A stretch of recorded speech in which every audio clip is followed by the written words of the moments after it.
Hello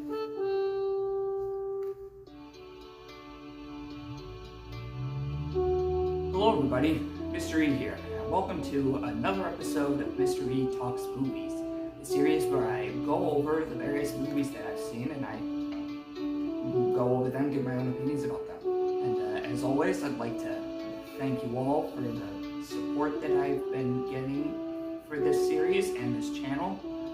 And make sure you subscribe so that you don't miss any more videos. And feel free to comment below if there's any movies that you'd like me to go over next.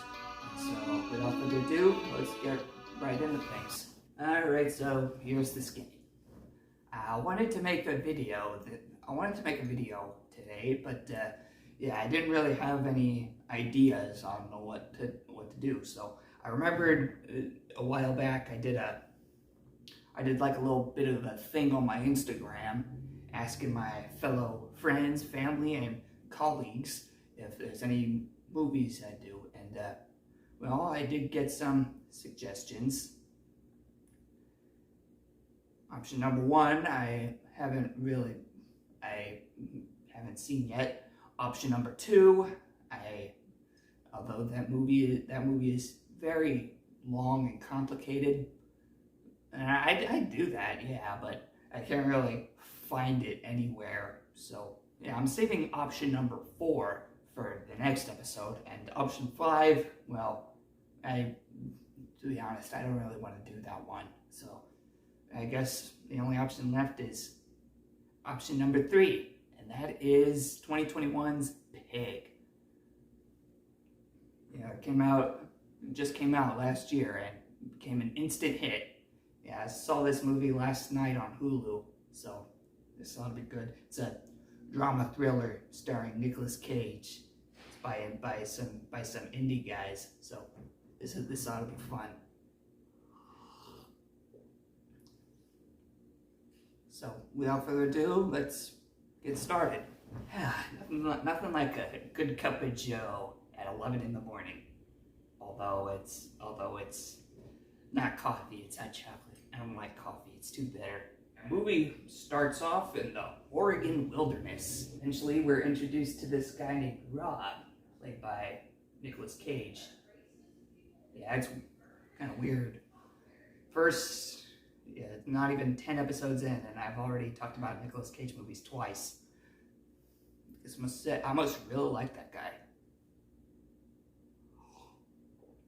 I mean, what am I kidding? Of course I do. It's Nicolas Cage. So yeah, he lives alone in a cabin, and he has a pet pig. It's not just any pig. It's a truffle pig. You know, that kind of, he and his pig, they go out into the wilderness, going out and getting these truffles. You know, there's these kind of mushrooms you find underground. You know, they're pretty valuable to some. Anyway, this one thing I should point out: this movie is in parts, and this is basically the start of part 1. So after he finds the truffle thingy, he goes back to the cabin with the pig. They eat, and then they I don't know, get some sleep. But first he kind of he gets his old radio and plays a cassette tape from a recording, which I assume is probably Rob's dead wife, but I don't know. I wasn't really paying much attention to that kind of stuff. Yeah, he doesn't listen to that recording for long, and so the next day he gets a visitor, a dude in a sports car blasting classical music. The guy's name is Amir. He's played by Alex Wolff. Anyway, he picks up the truffles he got, and well, he's gonna, I don't know, he's kind of like works as Rob's business partner. He finds the truffles, he gets them, he pays for them, and he sells them to other people. So yeah, nothing too big, mostly just introducing the main characters. So anyway, this is where the movie starts to pick up. So it's that night. They're sleeping in the cabin. Of course, it's in an Oregon, so there's a lot of coyotes, and the pigs start to freak out. And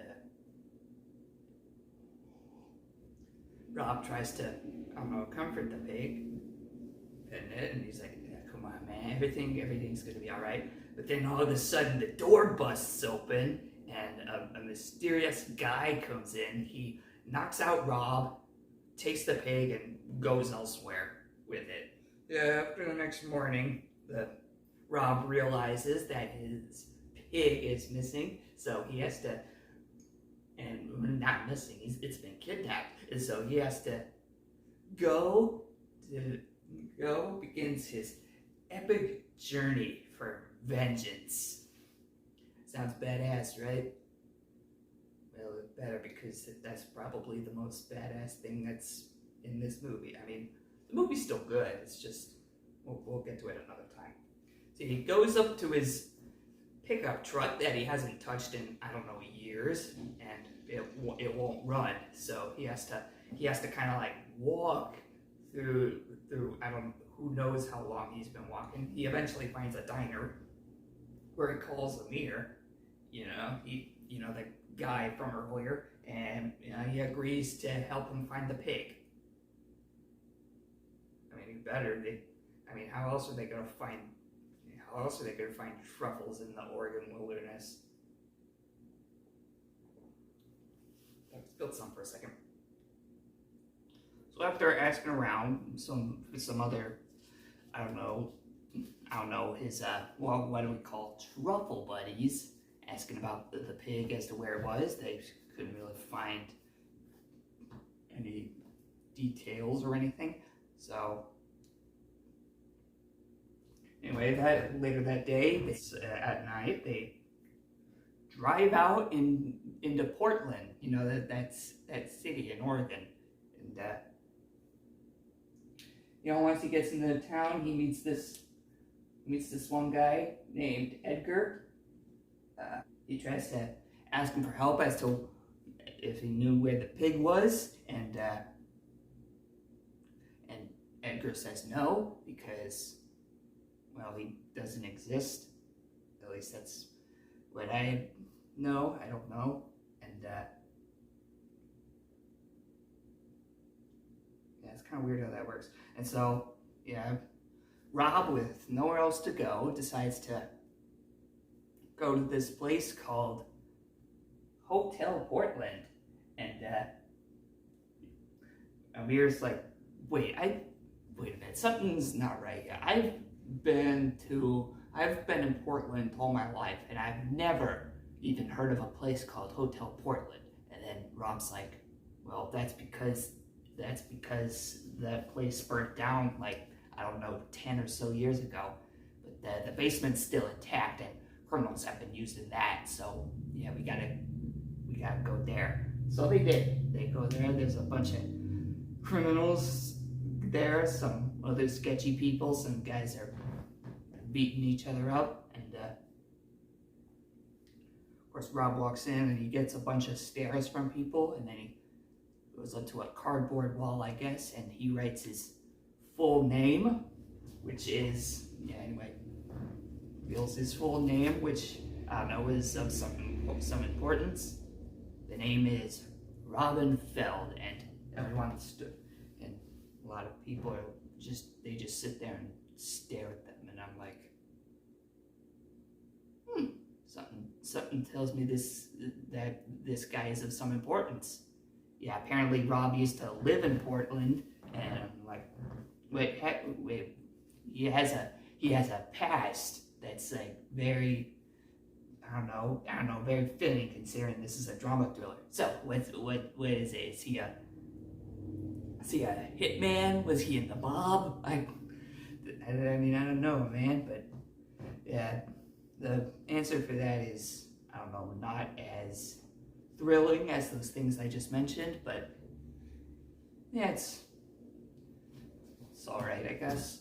Anyway, after Rob reveals himself to be a mysterious dude named Robin Feld, I don't know, he kind of does a thing that's, I don't know, customary, and I don't know, I don't know how to explain it. He just kind of stands there, hands behind his back, and then a dude in a vest comes up and he beats the ever-living out of him. So,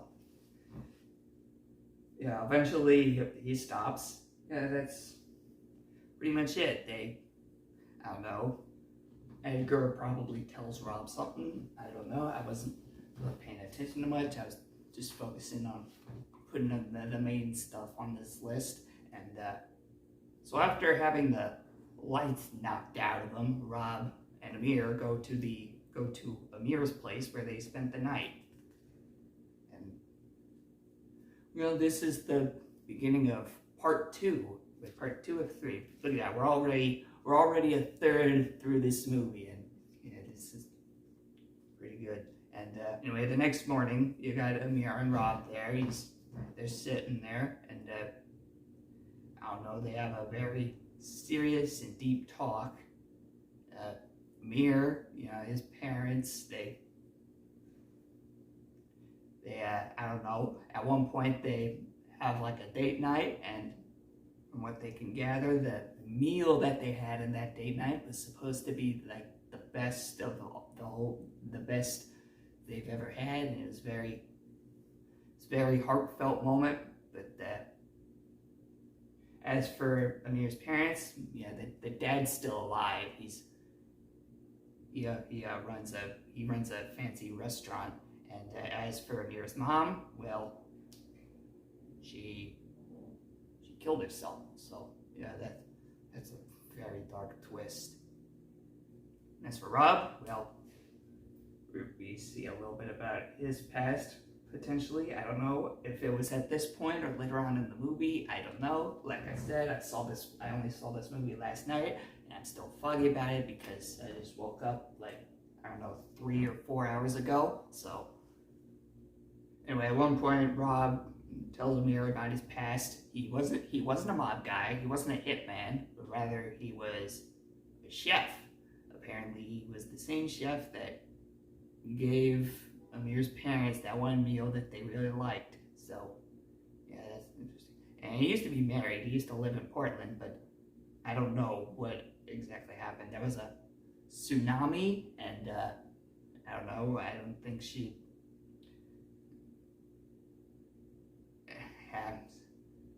Yeah, I don't really pay attention to stuff like this. All I know is that there was a tsunami, and she died from it, and I don't know, presumably Rob was gonna die in it, died there too, but he survived, and I don't know, everybody thought he was dead, so he's kind of like a ghost. So anyway, the old house that Rob used to live in, he kind of goes there. Place isn't there except for a little kid. He's playing on a weird piece of metal that's kind of like a xylophone. And they kind of just sit on the porch and they talk. I liked that part. That was very cute. You just see a little kid sitting there on the porch, and he's talking with the house's old owner, which is an old guy whose face is pretty much covered in bruises and dried blood. After that, they go to a fancy restaurant.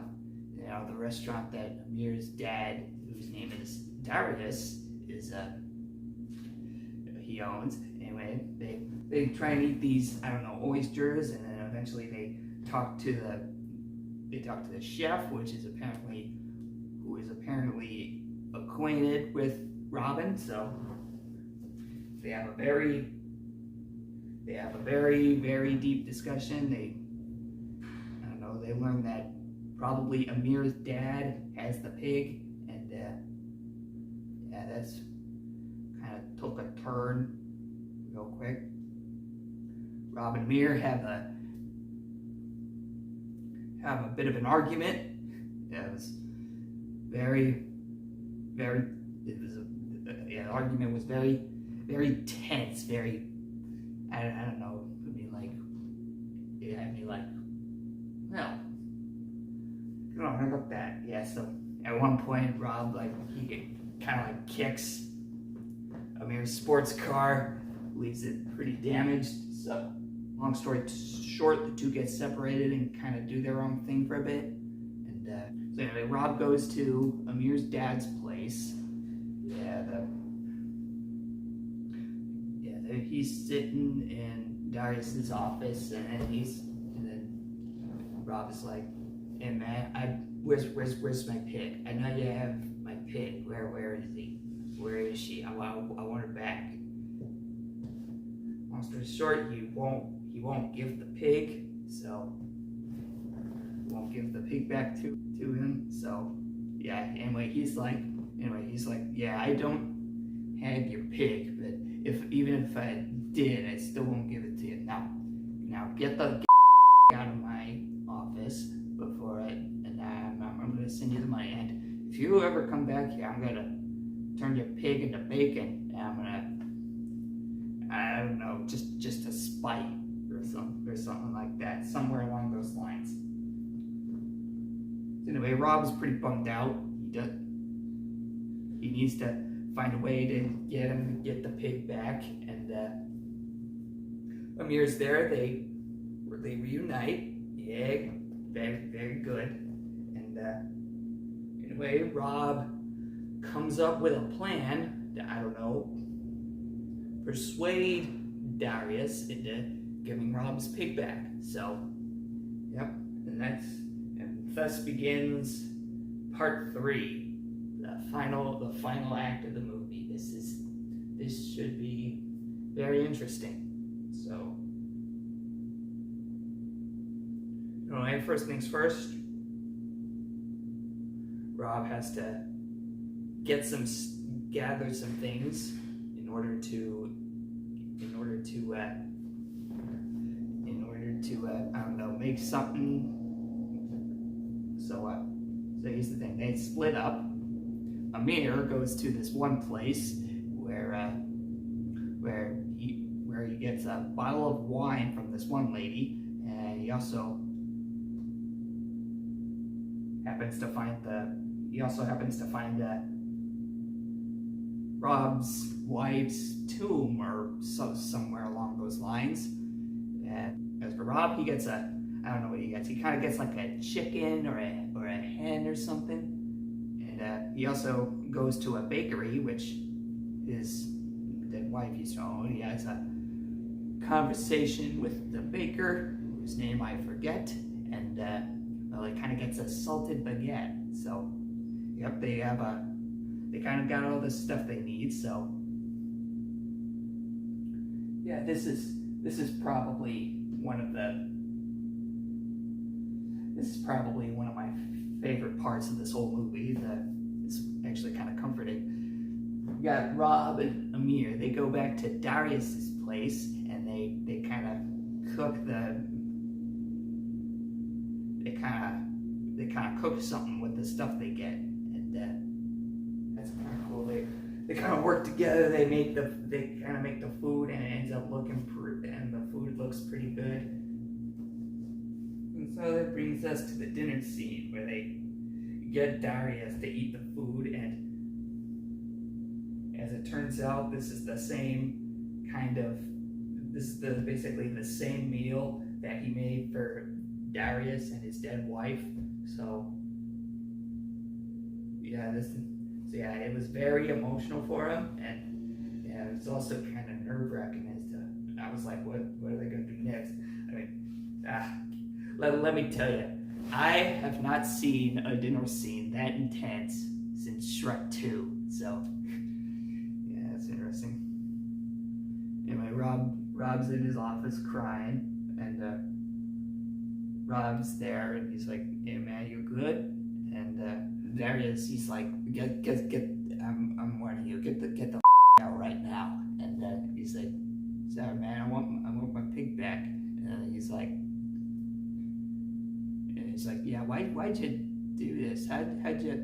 And then Rob's like, "Yeah, I've served a lot of people, and I remember each and every one of them. So that should be.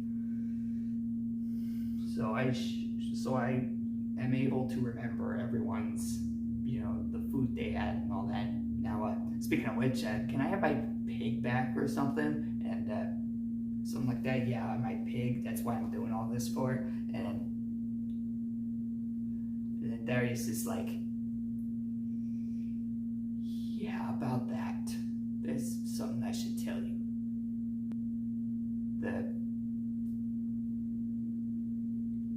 See, once I did have the pig, but it